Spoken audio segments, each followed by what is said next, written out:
Ooh. Hi, welcome you little bastards. All right, well, today's video, something I've been dreading for a while, but it is a video that I need made. I need to make, rather. It needs to be made. It needs to exist. I'm going to be replacing the blend door actuator on this here van. This is your blend door actuator. It's a little motor. They're quite expensive from the dealer, but they're pretty cheap from AutoZone or wherever, and they go out all the time. The van has 3 of them, and they're all identical as far as the motor goes. Pretty straightforward. The motor has a single plug that gets 2 or 3 wires, and 2 screws usually hold it in. It is just a little stepper motor. This rotates and so on, and that moves a flap which controls, in this case, the blend door is known for that because it blends hot and cold. So if you get in your van and it's stuck on hot or it's stuck on cold and it won't change, it's almost always the blend door motor, although disconnecting the battery can help because the computer, when the battery's totally dead, will relearn the positions of the motors. You may have noticed that. You will also have noticed when you shut the van off, about 2 minutes later, you hear a whirring sound coming out of the dash. That's the fresh air motor closing. Anyway, there's 3 in the van. The one above the gas pedal is the blend door that controls the temperature. The one on the right side, on the passenger side of the center stack, God, that one's hard to get to. That is called the mode door actuator. And the mode door is what sends the air to the feet, to the chest, to the windshield base, to the thing. You know what it does. It has its own knob. And the final one, which is located all the way on the passenger side behind the glove box, is called the recirc motor. It controls a flapper valve under the hood that draws air either from the outside through a vent in the hood or closes it off and the van draws its own air from inside. It recirculates, hence the term. So now that we've learned all that, the recirc motor, relatively easy to change. Take the glove box out, it's right there, it's not so bad. The mode door motor, which controls where the air comes out, that one's a bitch. And this one's not easy either. You're gonna see me do it. It ain't gonna be pretty. All right, well, I've talked enough. Let's get started. I guess I could say one other thing is, I've bought these actuators for very cheap off Rock Auto, and I had kind of bad luck. There would be cases where they just didn't work at all, and to make matters even more complicated, the dealership can program them more easily because of their software than I can with my software. And I've had trouble getting my software to actually talk to the van and actually reprogram the actuator, because what's of note here, if you can see, maybe I could stand on this side, make sure that you can see. Okay, you see this is the motor stock coming out, and it's toothed, and it mates to a toothed plastic gear, but you'll notice that one tooth is missing. That's the index tooth. And when this thing is at its rest position, that should be pointing to this gap. Can you see? Can I make sure you can see? Yeah, you can kind of see that. See those lines? Anyway, there's a gap in that graphic, and you can tell where it's supposed to be pointing. I guess it would be to the upper left as you look at it. But if the motor isn't indexed properly when it's put in, the van's computer should re-index it, but sometimes it doesn't. I don't know, it just turns into a thing. I had best luck with the factory ones, but they are like $130 compared to $25 or even less than $20 on Rock Auto. So I don't know. When you go to an AutoZone, you generally get a doorman. And I talked to doorman about this, and they said, yeah, we need to work on that. This one's dated from 2017. This is a factory one that I got from a junk van. I'm going to put it in. All right, let's move on. We've talked enough. There's a lot of ways to do this. I'm going to do it the way I know how to do it, because the mode door actuator the blend door actuator that we're changing is basically directly above the accelerator pedal, up here under the dash. The problem is your body doesn't contort to that shape. I can reach it with one hand like here, but I can't see what I'm doing. I'm gonna need to see what I'm doing. You might be skinny enough to lie in between the 2 seats and get your head and face and ass, breast, chest, and neck up under there. I am gonna do what I know how to do, which is to take the seat out, or mostly out. The gimmick about taking the seat out, it's easy to get it mostly out, but it's difficult to get it completely out. I'm going to remove the 2 bolts in the front. I'm just going to tip it back so I have more space. I just need this space for my body. I probably could fit in here, but I am a man of girth. If you want to actually take the seat completely out, you have to undo 3 electrical connectors, and you have to take all this shit apart because the handle goes through the seat, and you got to take the cable out of the handle. This side piece comes out. It's a big pain in the ass. Instead, I'm just going to tip the seat out of my way such a way that I can fit in here. Is that clear enough? If I explain that, are we all on the same page? All right, let's do it. All I need to do this is push the seat all the way back, and I believe it's 2/18s. You may have to tolerate the noise of the heating system. That's your problem. It is an 18. Let me show you what I'm actually doing. Okay. Not too complicated down here. There's an 18 here and an 18 here. Righty tighty, lefty loosey. 1, 2. There's your 18s. Put them somewhere where you won't lose them. Now I can tip the seat. The seat rear is on 2 forks like this, and there's these 2 little balls. I don't know exactly how I'm going to do this, but something will happen.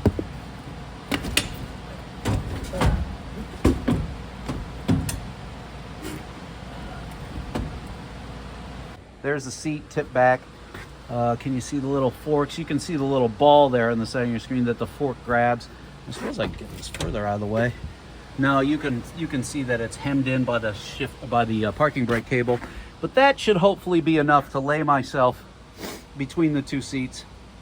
If that didn't work, in the past I have used this, which is like a painter's platform that rolls, and then I would be hanging out the door with my feet out the door. But the fact that the seat came most of the way out is probably going to allow me to lay in this space and struggle.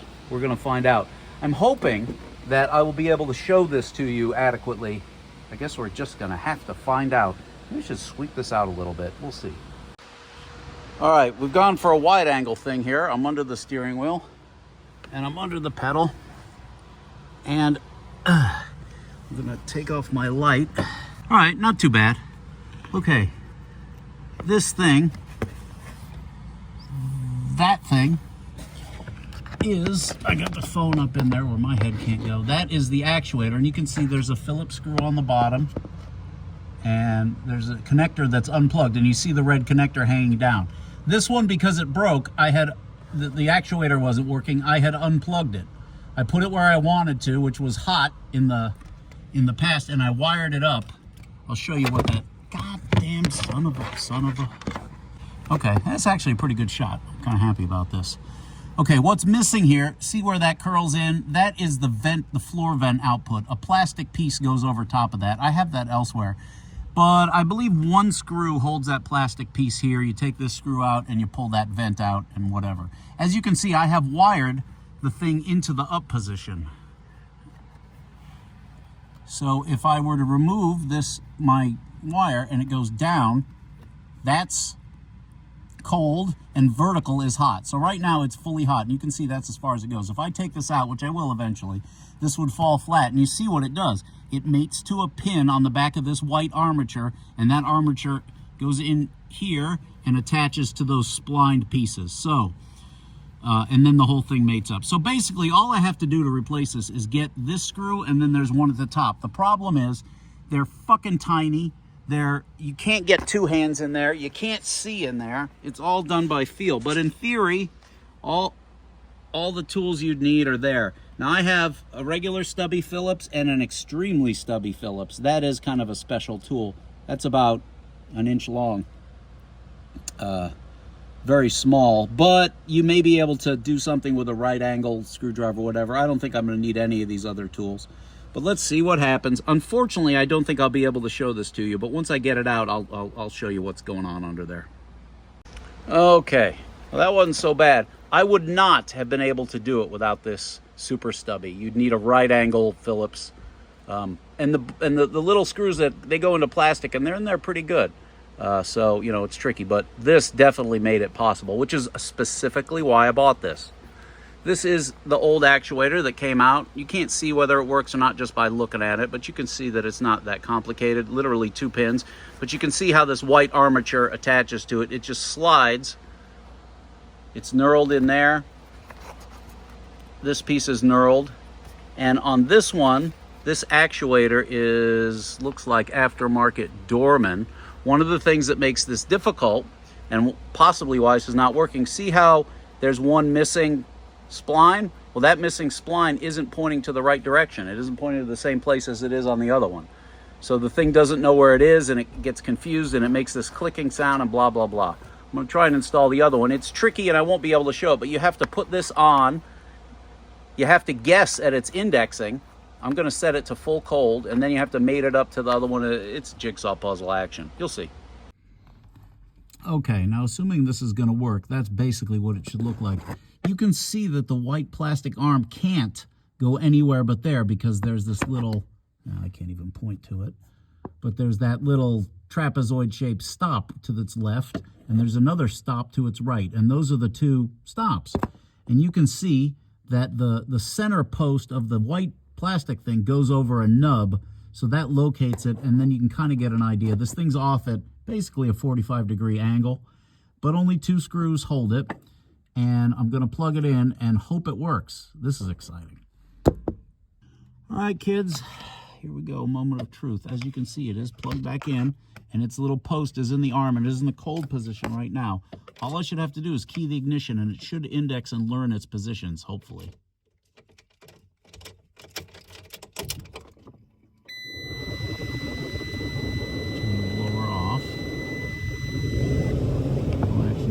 Let's set it to hot and see if it does what... Oh, son of a bitch. Set it to cold. Now, as it does this,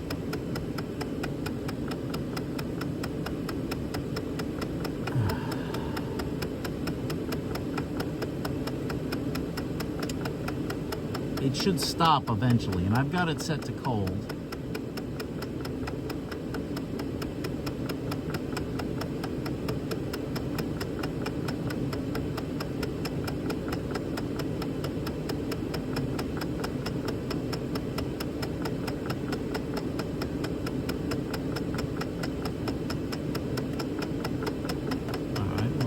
It's just going to do that. Oh, look at you go. Hot. That's hot. All right. That's vertical. Let's set it to cold. Come on, you piece of shit. Go to cold. Turn off the blower. Okay, so go to cold. That doesn't fill me with confidence. Better than I had.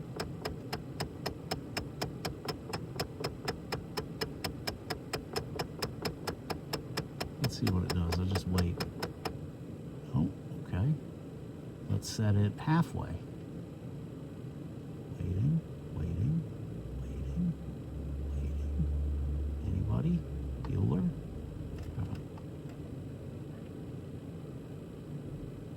There's full hot. Come on, go to hot. Come on, do it. Do it. That is how it's supposed to work. Okay, go back to cold. Look at that, it's learning. It's fucking up, but it's learning. See, I wish I had a video of one perfectly working, but I don't. Okay. Hot. That's exactly right, because you can see that the pin is at the top of the post, and the post is vertical, and you're up against the stop. I don't know if you can see that, but the physical stop that it can't turn anymore. So as I bring it down, okay, I'm bringing it down in little bits and pieces. Ah, I know what I'm gonna do. I remember this now. I've had this van for 8 years, and now I remember this. If you do that, all the way it does. If you bring it 1 notch up, it stops, and that won't make much difference in temperature. All right, we are fixed. Up. You just go all the way to cold and then up 1 little click. No, that's not enough. Full hot, full cold, and then up 1. Yeah, not enough to make a difference. What if I go full hot and full cold and up 1 before I stop? Yeah, it stops too soon. So you have to go full cold till it clicks and then give it 1 click. But otherwise, I'm giving it individual notches. I want to say there's 16 positions, but it is working as it should, except for this. Why it does that, who the fuck knows? It's a programming problem, but I'm not spending $2,500 for Chrysler software just to be able to program that that's the minimum. I'll have the driver just do that. That's fine. Okay, good, fixed. I gotta... All right, there we were. Reinstalling the seat is pretty easy, but I won't be able to show it to you. As you can see, there's a ball, and this is a fork. You see fork, and those go over the ball, and it tucks in, and then it screws into these two 18s in the front. Pretty straightforward. By the way, if you want to learn, one is your seat weight sensor. The other is the seat... No, one is the airbag. Yes, one is the airbag, the side airbag, and the other is the seatbelt light, I think. It assumes if you've crashed it while moving that you were in the driver's seat, whereas the passenger seat has a weight sensor, so it knows that there's not a little kid on it and they don't launch him through the window. Some shit like that. All right. Well, let's turn around and cuddle with each other. All right, that was another fascinating video. My God, if I ever have to show you the mode door, we're all going to hang ourselves. It's a bitch. You got to take the glove box out, and then you got to kind of bear hug it. There's no easy way to do it, and it's even more complicated because the motor turns a sort of a wheel that has these slots in it that receive pins because it's controlling 3 flapper valves all at once. You're going to hate your life. However, if it's your fresh air, that's pretty easy. All right. Spreading the knowledge. You're welcome, bitches.